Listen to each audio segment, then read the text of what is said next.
There was a time when philosophy was all the rage, but that was a long time ago.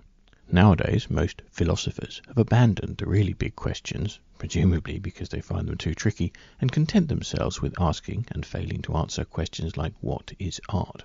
I, on the other hand, propose to address the big questions head-on. Using evidence wherever possible, logic, and my own personal experiences, I think I have come as close as anyone to answering the biggest question of all. It may seem obvious, but before we start to try and answer a question, it is fairly important that we actually understand the question. Biologists have seriously struggled to come up with a proper definition of what life is.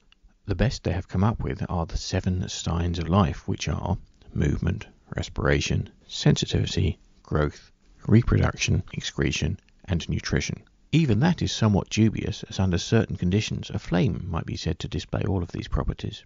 There is a far bigger problem with even the definition of life, but I will park that at the moment because first I want to deal with the meaning of meaning.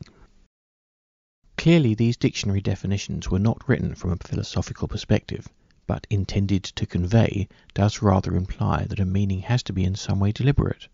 A word has meaning that either evolved from another word, or possibly sound, but most often was created by someone in order to communicate a concept. We all know what is meant by the word kettle, because whoever invented it decided it needed a name and gave it one. The meaning of words can change and be misunderstood, but the point is that the meaning was at one time deliberately ascribed to the word.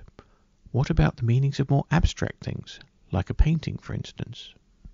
Some photorealistic paintings are intended not so much to convey a story or emotion, but to record a person or place. Some, on the other hand, such as Botticelli's Birth of Venus, can tell a story or elicit an emotion. The meaning behind or within a painting will generally be next to impossible to put into words. If it could be written down, there would be no need to paint it.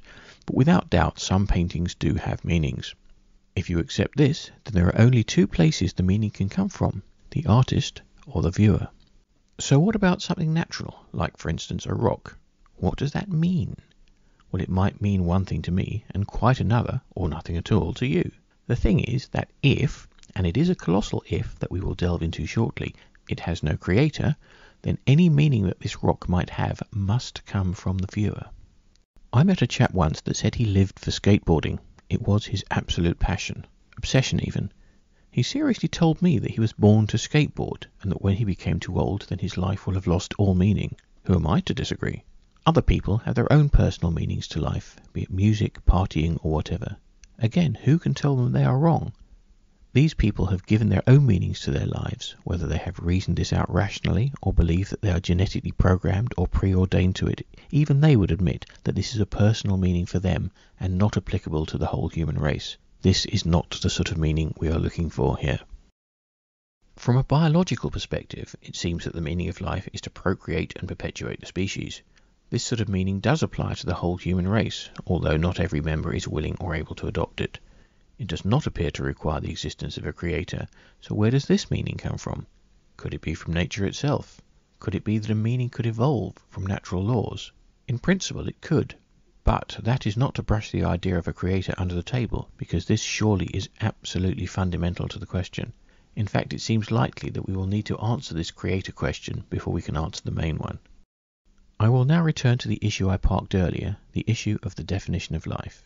Without prejudging the issue, a good many people believe that death is not the end and we continue in one form or another after we die. This surely is also a crucial question to answer before addressing the meaning of life, because if there is nothing after death, then any meaning of life is going to be relatively short term. We are therefore potentially going to have to expand our definition of life way past the one accepted by the medical profession. The question of what happens when we die is quite a daunting one, but the question of what might happen when we die seems far more approachable. Various people, not all religious, have come up with various answers to the question over the years, so this is currently just an attempt to collect them and see if there are any common elements. There are plenty of possibilities: heaven, hell, purgatory, ghosts, reincarnation, or more implausible ideas such as moving on to a different physical dimension or escaping the matrix, or of course the most obvious option, nothing at all. These are just a few of the ideas people have come up with, but in essence just about every conceivable possibility could be shoehorned into one of 4 broad categories: ghosts, reincarnation, some sort of afterlife, or game over. The funny thing is, that, although hardly conclusive, there is some evidence for all four of these categories, and they can't all be right, or can they? According to a 2014 YouGov survey, 34% of Britons believe in ghosts. The figures in America are similar, with the 2009 Pew Research Center survey reporting that 18% of Americans claim to have seen a ghost. This is a pretty hefty number, considering that only 16% of Americans claim to have ever met a transvestite, and I don't think anyone doubts their existence. Obviously, this is hardly proof positive, and in my 3 years as a member of the Ghost Club of London, I never saw a ghost. The closest I came was in Tutbury Castle, when the curator, Leslie Smith, who was also the historian for the TV show Most Haunted, was trying to provoke some paranormal activity. Out of the corner of my eye, I saw a woman beside me look as though she'd been pushed hard in the chest and stagger back. I have since tried many times to replicate what I saw, and I cannot do it. In order to move your chest backwards without actually being pushed, the movement would have to start from your legs, which did not seem to be the case. Plenty of people have far more convincing testimonials. The plethora of TV shows on the subject, such as Most Haunted, Ghost Hunters, Ghost Adventures, Paranormal Witness, and many others, are either utterly fraudulent or pretty convincing.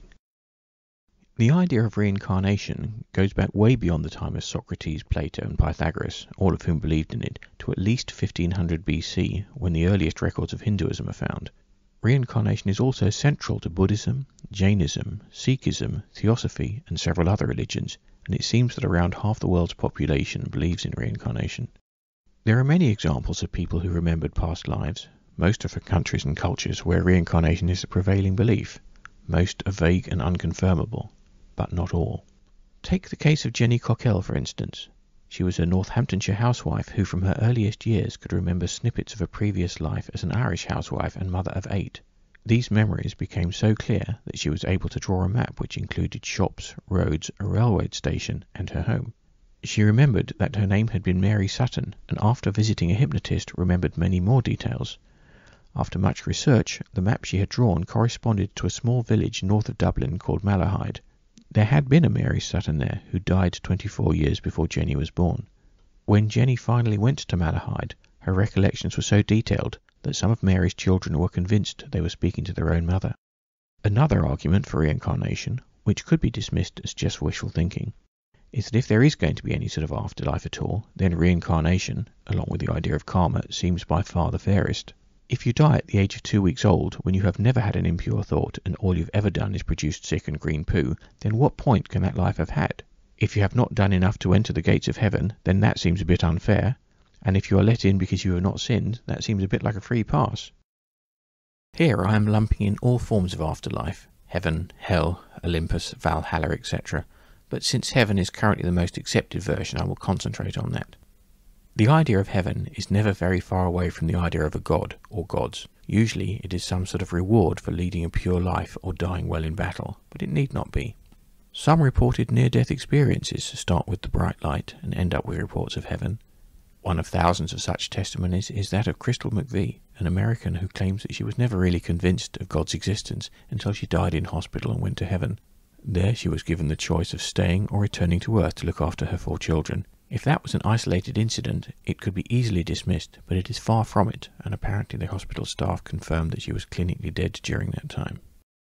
Arguably, the most likely thing that happens when we die is that that's it, game over. It is the simplest explanation, which according to the philosophical principle of Occam's razor makes it the most likely to be correct. There can be no conceivable proof that there is no life after death, apart from perhaps the weakness of evidence of the other options, although this could be accounted for by the keep them guessing law, of which more later. So we have 4 possibilities that very broadly speaking seem mutually exclusive. This is not really the case because, for instance, Buddhists believe in reincarnation up to the point where the evolved soul has the option to enter nirvana, a sort of heaven, and plenty of Christians believe in ghosts, although it seems unlikely that they have fully considered the theological ramifications of this belief. What I am about to suggest is that they can all be right. Not just that one opinion might apply to one person and another apply to a different person, although if I'm right this is true as well, but I am suggesting that one person, such as me or you, could go to heaven and reincarnate and become a ghost and, to a lesser extent, cease to exist all at the same time. Rather than making up my own terminology, because the current one is not an exact fit, if there is anything that continues after life, I will call it the soul. However, and this is a huge however, most philosophers and all theologians contend that the soul is indivisible. What if it wasn't? What if the soul was a bit more like Play-Doh? If that were the case, then it would be quite possible for most of a person's soul to go to heaven, for instance, but another glob to be seen as a ghost. Some or all of this soul stuff might just dissipate, which would be game over, and maybe another glob might maintain cohesion enough to be absorbed by a fetus, which would also explain reincarnation. Granted, this is one huge what if, but it certainly seems to answer more questions than it presents. Speaking of reincarnation, if you visit any mental institution, I don't think they're called that anymore, but I don't know the politically correct noun, you will find someone claiming to be the reincarnation of Napoleon, if not Napoleon himself. They can't all be Napoleon, can they? Well, leaving aside the fact that most of the people there are genuinely mad, yes they could. If this soul broke up into, plucking a number out of thin air, 1,000 globs, then each one of those was absorbed by someone in the world, then that would explain that as well. So what are these soul globs made of? Well, it seems fairly obvious that they are not physical objects like Play-Doh. So the most likely alternative is that this is some sort of undetectable, with current technology, energy. The idea of some sort of undetectable energy has been around forever, and with good reason. The Chinese call it qi, Indians call it prana, Wilhelm Reich called it orgone and believed it was detectable. Hippies and New Age types just called it energy or life force. Whilst this is not a big part of Christian theology, there are those that say that the halos depicted in early Christian art represent precisely this energy.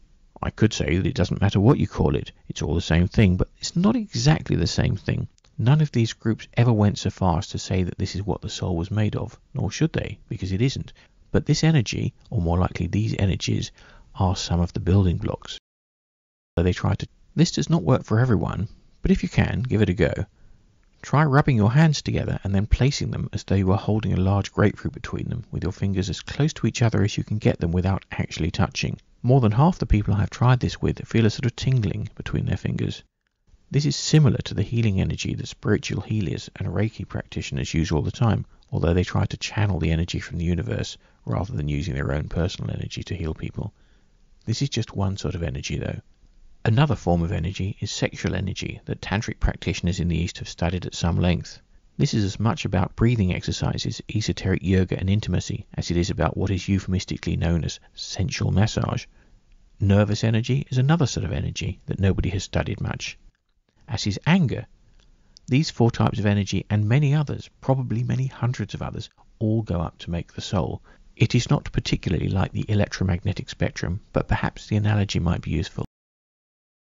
The experiments of the Toronto Society for Psychical Research are pivotal right now, because not only do they shed some light on how attention and belief can be used to shape energy, but this is also the basis for answering the question, is there a God or gods?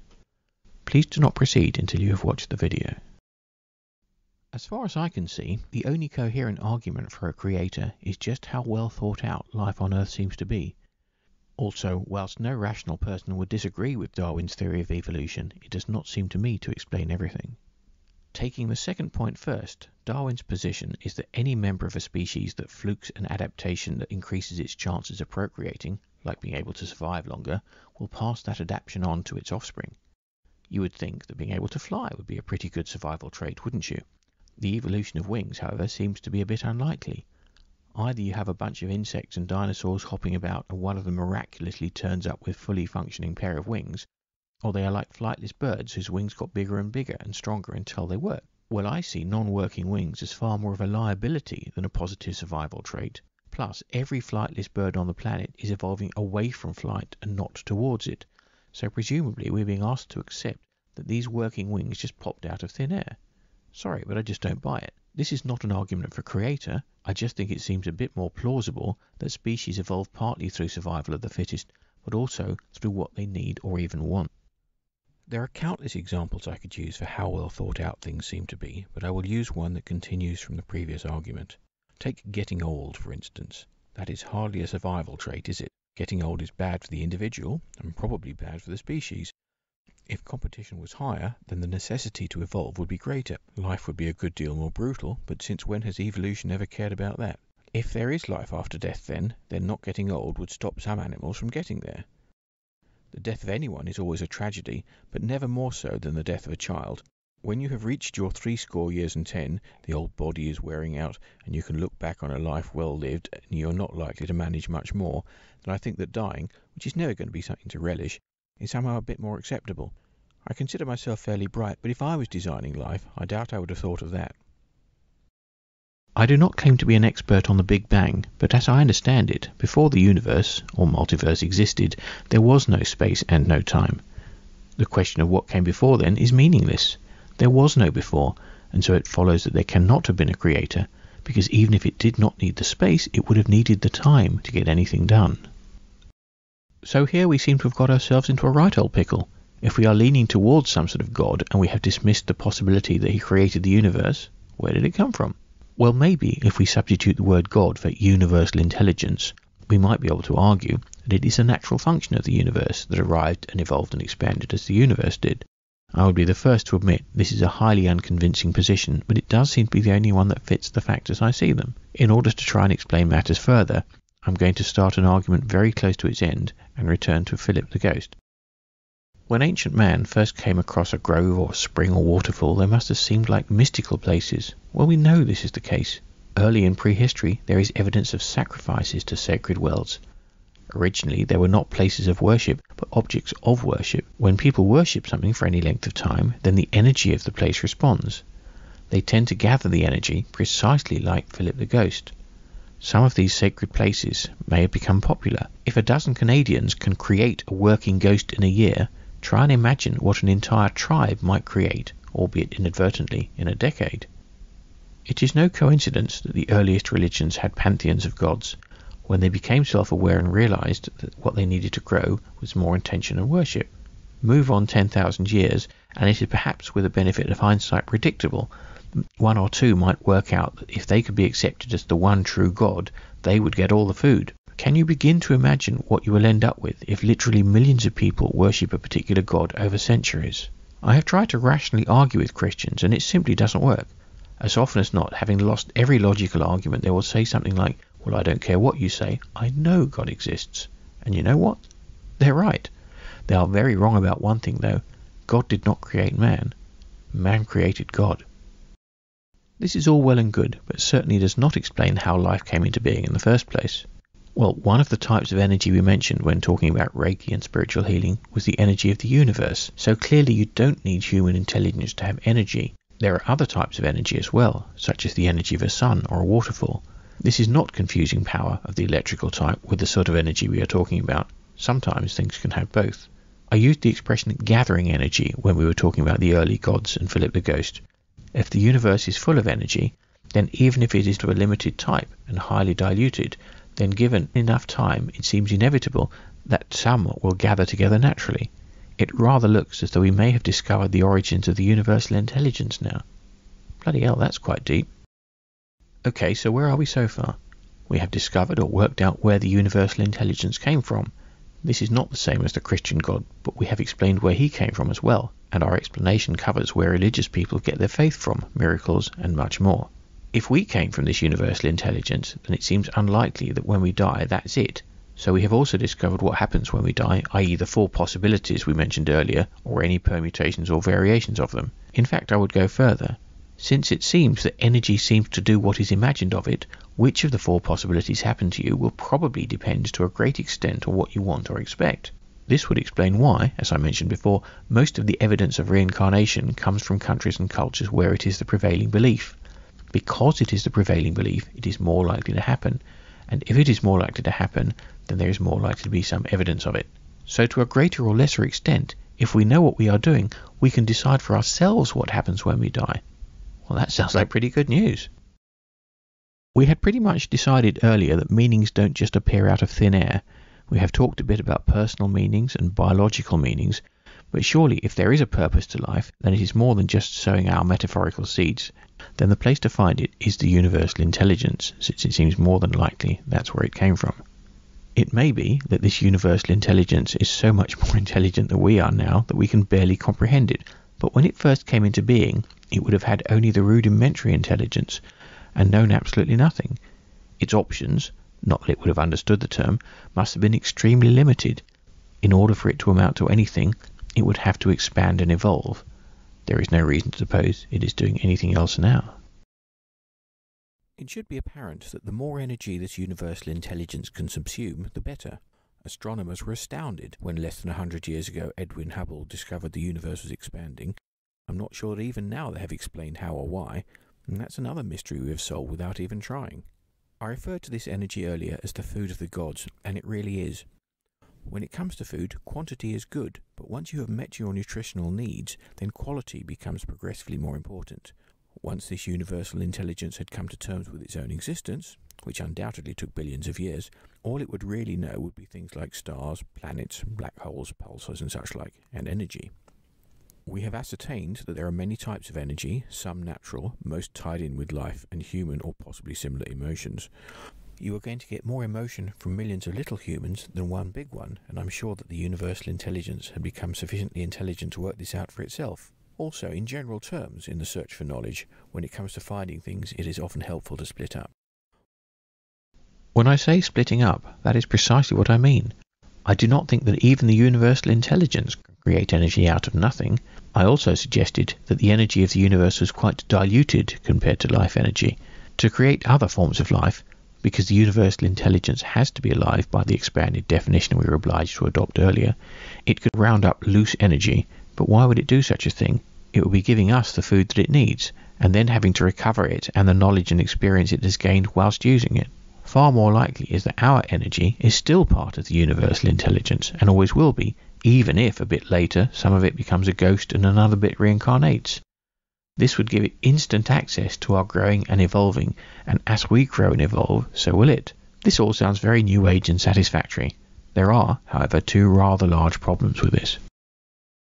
Well, no, that's not really it. There are two large problems with where we have ended up. The first problem is that if we are infinitesimally small parts of a much greater entity, then it does not really matter in the slightest what we do here on Earth, as it's not going to make any appreciable difference to the whole. The second issue is that in practice, this growing and evolving does mean increasing the total amount of energy that goes up to make living intelligence. This could be achieved in plenty of ways, from practicing Tai Chi to procreating, so actually the biological meaning of life is part of the meaning we are looking for after all. Learning might mean learning anything, including skateboarding, so lo and behold the personal meanings of life is part of the one we are looking for as well. Experiencing things that cannot be put into words would all be part of this growing and evolving. What is missing is any sort of ethical component, so going around behaving like Adolf Hitler or Vlad the Impaler is every bit as acceptable in the grand scheme as trying to behave like Mother Teresa. Put like that, it does not sound quite so New Age and satisfactory anymore. Just because you do not like an answer does not mean it's not true, but I rather suspect that a better understanding of the universal intelligence would lead us away from this rather pessimistic outlook. It is very easy to view the universal intelligence as akin to what people conceive as God, but this is to miss the mark by a mile. The universal intelligence runs very largely by instinct. It is more than likely that it cannot even speak. Who would it have to speak to? Do we speak to the cells in our body? Unlike cells in a body, though, we are the ones that have the intelligence and create the energy. It is also easy to think of life after death as returning to the source, but again, this is not at all what it's about. The universal intelligence is made of all sorts of different types of energy in different forms. Loose and unowned energy is of no use to it, other than as building material, and it is much less use than personal and owned energy. If we were to lose our intelligences, our experiences, our feelings, our personalities, when we died, then it really would be game over, and all that information would be lost, because how can something that cannot be harmed possibly understand fear? How can something with no body comprehend sensual pleasures? Now you could say, and you would be right, that our personalities are shaped by a number of things, including our genetics, upbringing, siblings, culture, etc.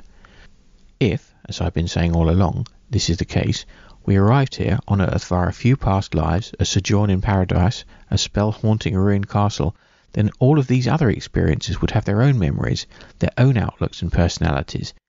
If they are all lost, then the entire argument is null and void. But the evidence given earlier for the various afterlife possibilities suggests that some at least, and if some why not all, is not lost. If it is not lost, then where is it? As I have said, I don't think it's in the universal intelligence. It is not a filing cabinet and has no way to apprehend, for example, a poke in the eye, having no eye to poke.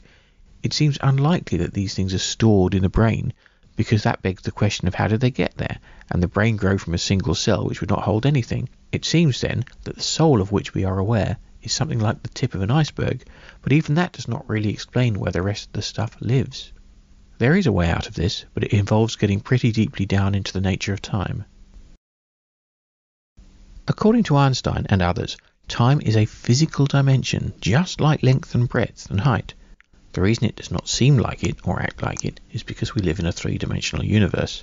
In order to get your head around this, imagine for a moment what life would be like in a two-dimensional universe. Get a piece of paper and a pencil. The paper is your two-dimensional universe. Anything you draw in it will have height and width, but no depth. If you would draw a stick man, chances are you will draw him like the one on the left. He has height, up and down on the paper, and width, from arm to arm, and no depth. But where is he looking? He is looking outside the paper, which he can't do because his universe does not go in that direction. The man on the right is nearer to what a genuinely two-dimensional stickman would look like. From our three-dimensional perspective, we can see his insides, like it's been sliced through. Try to imagine what life might be like for him. Trapped in 2 dimensions, he would not be able to walk as we do, since one leg could not pass the other one. He would have to sort of shuffle. He could not shuffle past any of his friends, as that would require moving off the paper. They would have to jump over each other. What would things look like to him? Well, if he's looking along the plane of the paper, to him everything would look infinitely wide, since he could not see round them. Spend a while thinking about life in 2 dimensions. Have you ever drawn a little person on the corner of the pages of your exercise book and flipped through them to make a little animation? This is a bit like time being a physical dimension to our 2-dimensional man. From our perspective, we can see him shuffling about, hopping over his friends. We can easily jump a few pages and see that he will do the same thing next Tuesday. This, incidentally, rather neatly gets around the erroneous argument that if people can see into the future, then the future must be set and there can be no free will. Our man can do what he likes, and the fact that we can flick forward and see what he did choose does not mean he has no free will. The final thing I would say about this 2-dimensional world viewed from 3 dimensions is that rather than just being able to see one page at a time like a flipbook, you would be able to see the contents of a lot of pages at once. After all, when it comes to height and width, we do not see them only 1 millimeter at a time, do we? I'm not so sure about this, but it would also explain a lot of the silliness involved around quantum mechanics, with tiny particles being able to be in 2 places at the same time. If you get to the size where you are approaching the thinness of the 3-dimensional paper, a very iffy description but the best I can come up with, then maybe it should come as no surprise that the laws of 3-dimensional nature are replaced by those of 4 dimensions. I don't think anyone understands those. I certainly don't. So returning to the nature of souls, in one respect our soul is here and now. It is the tip of the iceberg, but that is just because we are accustomed to thinking in only 3 dimensions. If we had total access to the 4th one, rather than just flipping through it, we would have access to the lot. We have worked out that we are here to learn, grow and evolve, because those are the only options that the natal and universal intelligence would have had, and we strongly suspect that we are here in an attempt by that intelligence to exercise those options. Over the course of an existence, a fair few past lives, a sojourn in paradise, a spell haunting a ruined castle, we will have grown and evolved all we ever will, and if there is something specific to learn, and I don't mean something trite like Monty Python's try and be nice to people, avoid eating fat, read a good book every now and then and get some walking in and try and live together in peace and harmony with people of all creeds and nations, although that's not a bad idea, the closest I can get to putting this into words is that it is a bit like the satisfaction you might feel from having achieved your full potential. Obviously it is not possible for anyone, even such overachievers as Michelangelo, to fulfill their entire potential in one lifetime, but over the course of an entire existence, then it might be possible with a little help. And now we are getting somewhere. Clearly it would be a ridiculous proposition for me to say that the reason I'm here is to grow, learn and evolve and sod the rest of you. If this meaning and purpose of life is ascribed to me by the universal intelligence, because that's what it itself needed to do, it must be applicable to everyone, including you, your friends, relations, Uncle Tom, Cobley and all. So actually it matters a very great deal whether we live our lives like Mother Teresa or Adolf Hitler. You are hardly going to help people learn and grow, evolve and achieve their potential by gassing 6 million of them. We now have a moral aspect to our philosophy, not only a definition of right, helping others grow, and wrong, stifling their growth, but we have actually found the origins of good and evil. Now that we understand right and wrong, all sorts of moral dilemmas disappear. I believe it is generally accepted that it is the intention behind an act that makes it good or bad, rather than the act itself. Shooting someone to prevent them blowing up an orphanage is quite a different proposition to shooting them for the fun of it. Given two choices, one of which would help one person grow and evolve, the other would help two people grow to the same extent, on balance, which seems the only way to look at it, the second option is the best one. To quote Mr. Spock, the needs of the many outweigh the needs of the few. In situations where the perceived benefit to one person is twice that to two other people, or the same as another, or in any situation where the net balance is zero, then either option is fine. That said, there is a bit of good and bad, the Jekyll and Hyde, in all of us. If there were not, then people would be far more predictable than they are, and much less would be learnt and experienced. It appears that a bit more work needs to be done on ethics. Obviously, it is next to impossible to work out what is genuinely in someone's best long-term interests, particularly in terms of their personal evolution, but if you base your decisions on which options seem most likely to benefit most people, or even one person, and confine any violent or dark inclinations to your imagination or video games, then I think you'll probably be on the right track. So I think we've made pretty good progress. What happens when we die depends on a number of things, not least what we expect to happen. We have some control over our expectations, so we have some say in what will happen to us when we die. There is a God, in the monotheistic sense, as well as various pantheons, but none of them created man. There is also a universal intelligence that is quite a different thing altogether, and evolved with us because it is a part of us, and vice versa. It is, from an objective point of view, just as important to help others as it is to help yourself. And I think that's about it for now.